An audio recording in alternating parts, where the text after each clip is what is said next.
Greetings, demons, and welcome to episode 48 of Warhammer Weekly. Okay, stop right there, Past Luna. I completely just ran out of time to actually make last week's episode of Warhammer Weekly, so this is still Warhammer Weekly episode 49, don't you worry, but this includes both last week and this week's news and releases, so yeah, sorry about some of this stuff being a little bit old news by now. I just wasn't able to make the video on time, so yeah, here we go. Go back to Past Luna. This time around, we don't have any pickups to go over, but we do have some very interesting news to cover, so let's just cut the preamble, roll that intro, and get straight into it. Not the leader of a cult, RabbitWithAxe. And starting with our first topic for the week, I said this was going to be the case. We now have Kroot hounds, updated Kroot hounds that is, and yeah, they are lovely. I really do like them. They don't look that much different from the old ones. They obviously look updated, they're cleaner, they look a lot more like the Kill Team hounds that we already have, but in general they are still just Kroot hounds. They haven't had as much of a transformation as the Kroot Ox necessarily, but yeah, these things are lovely. I really do like them. I did kind of call it. I did say that it was only a matter of time before we got Kroot hounds. I wasn't expecting them to be part of this batch. I thought that if that was going to be the case, they would show them off, you know, with everything else. But yeah, in general, these guys are absolutely excellent. And yeah, I'm just happy that we're getting an entire range refresh of the existing models. I hope this does mean we're going to be getting, you know, alongside the Krootox variant, potentially some new units or some old returning units that we once had in resin form. I will at least be happy if they decide to do, you know, a made-to-order run of some of the old resin casts. I know they still have them. They will do. They have everything else. So, yeah, hopefully we see something like that in the coming weeks. But, yeah, Kroot hounds, they are lovely little doggos. And, yeah, there's not really too much to say about them. Their detailing is really nice, but it all matches up with the Kill Team hounds that we had. I don't really have too much to say about them. They look great. I love the spikes on them. The actual like beakiness to them is really cool. In general, the poses are quite nice. They're all in some form of walk or run, so, you know, pretty active. None of them are really just stood. It would have been nice to get one in some sort of seated pose, potentially. You know, a bit of a pupper pose, but, you know, as they are, these are very, very nice to look at. And, yeah, I look forward to getting them in hand, because, yeah, I love my Kroot hounds. They're one of my favourites from the Kroot range.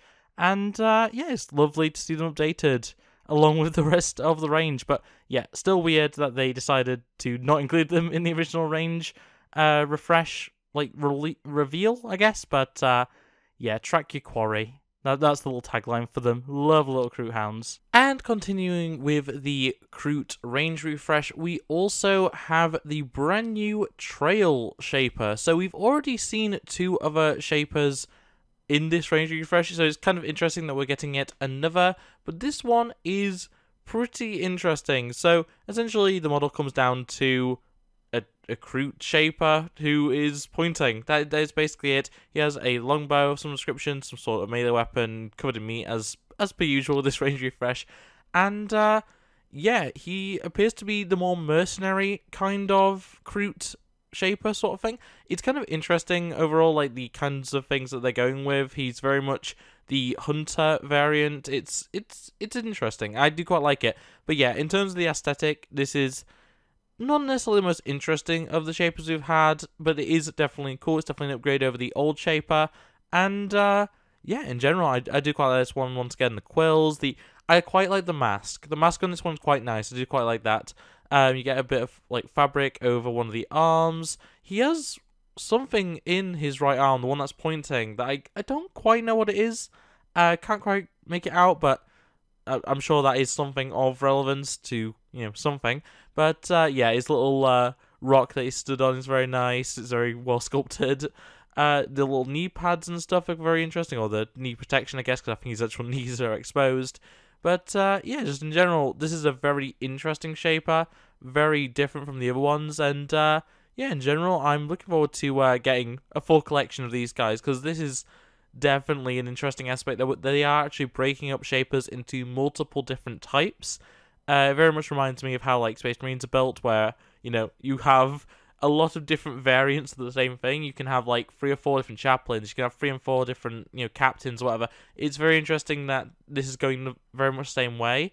But yeah, very nice, very good detail on this one, and yeah, just in general, just another great Kroot for the the new burgeoning Tau Empire, and yeah, I really do like this. So very much looking forward to all the new Kroot stuff. It is great to see it all, and yeah, there's not really much else to say about it. It looks great, it looks cool, and yeah, in general, I'm looking forward to actually having these in hand at some point. It's gonna be great.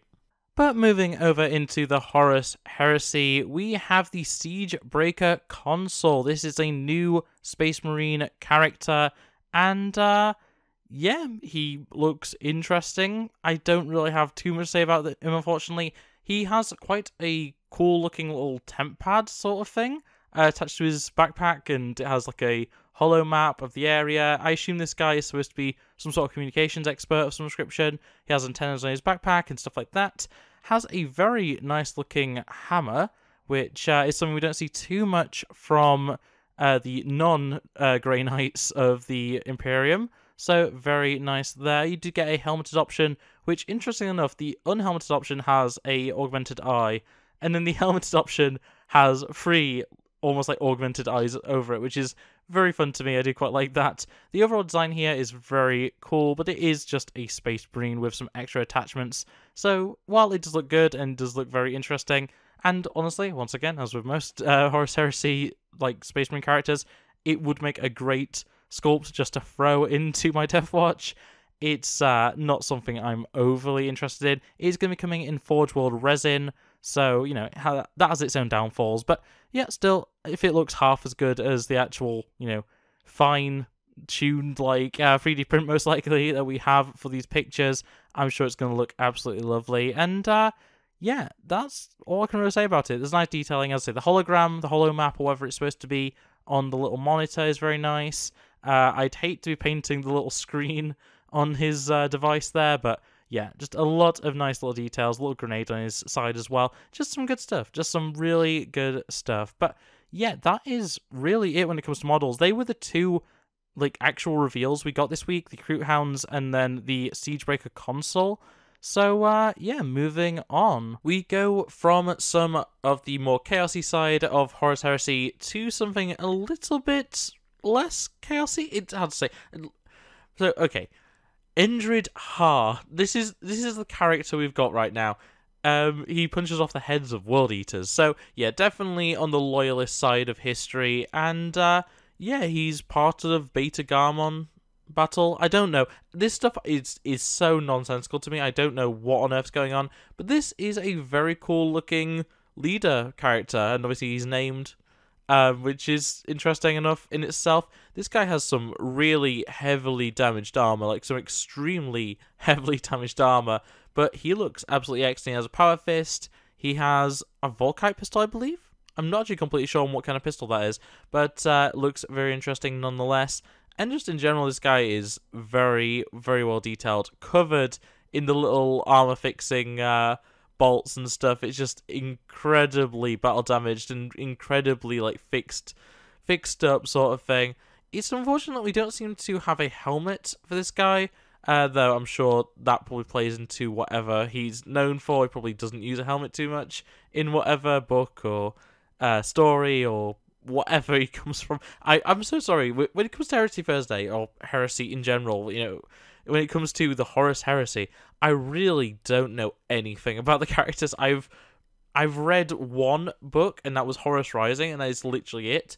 So, yeah, there's a lot of missing info in my head when it comes to this sort of stuff. But, yeah, this guy looks very, very cool. Definitely the kind of character you could throw into essentially any army, whether that's loyalist or, more chaos-aligned. And, yeah, I really like as well. It's such an odd feature, but he has, actual, boot detailing. The bottom of his shoe is actually, reinforced and stuff, and has little divots in it and stuff. It's just something you don't see too often. Very, very nice indeed. But yeah, a very cool new character.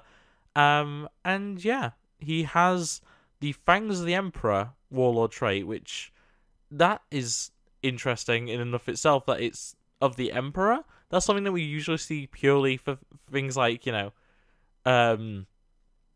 Primarchs. I forgot the word. That was bad.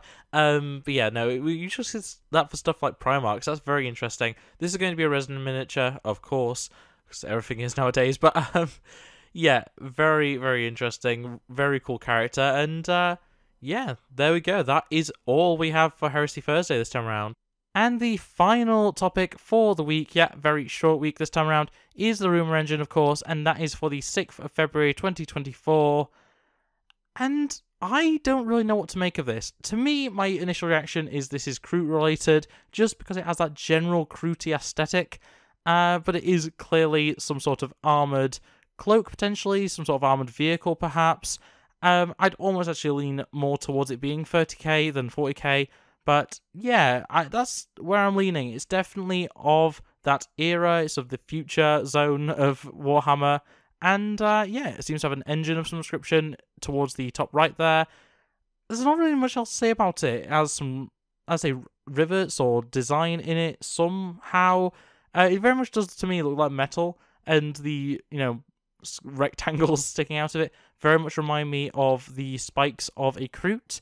But I think that's just because I've got Kroots in the brain from last week and this week, having so many reveals for them. But yeah, I could definitely see this being a vehicle, potentially even some sort of, I don't know, backpack or cape or something for a larger Imperial model. Anything's really possible. I don't really know for sure what to expect from this, but it definitely looks like it could be interesting, and that's really all I can say about it. But then we also have the Rumour Engine for the 13th of February 2024, and this one is a bit more interesting in my opinion. This one is what seems to be a portal in flesh. That's the best way I can describe it. I don't really know what else I can really say to encapsulate what this looks like. It's definitely some sort of portal or energy being contained by, as I say, what looks like a fleshy mass. It could be a rock, honestly. It could be, with how Warhammer often looks, it could be. If this isn't relating some way to, you know, chaos, I'd be very surprised. I'm assuming this probably is leaning more towards AOS, but I could be wrong there. And yeah, it's so weird to look at. It's such a non-specific kind of thing that I'm really unsure what to think of it. But yeah, it's a fleshy mass looking thing with energy inside it, or maybe the energy, the thing that I think is energy, might also be a fleshy mass of itself. It's weird. It's weird. It's interesting. Very, very curious to what on earth this is going to be. But yeah, it's just weird. I think that's all I can really say about it. But yeah, very cool. Just a little bit odd. So with that being said, that is it for this week's Warhammer Weekly. There is really very little to talk about. I'm very happy to be able to talk about the Kroot Hounds. You know, the influx of Kroot stuff we've had over the last 2 weeks has been fantastic, or 3 weeks, or however long it's been since we got the Kroot reveal, has just been excellent to go over, and it really does make me excited for the future of the Tau Empire in general, but also just Kroot. I do really like my Kroot. But yeah, also that console, pretty cool, pretty nice model, pretty nice Space Marine, and yeah, in general, just a lot of fun stuff. So if you did enjoy this video, make sure to like it, subscribe if you're new here, and ring that bell so you never miss upload. Otherwise, comment below thoughts, feelings, anything like that about the reveals from this week. And yeah, otherwise, go with me from me. So thanks for watching, and I hope to see you next time. Bye. Look at the screen, you'll be fine. Cultures of disease, but worlds divine. I just wanna take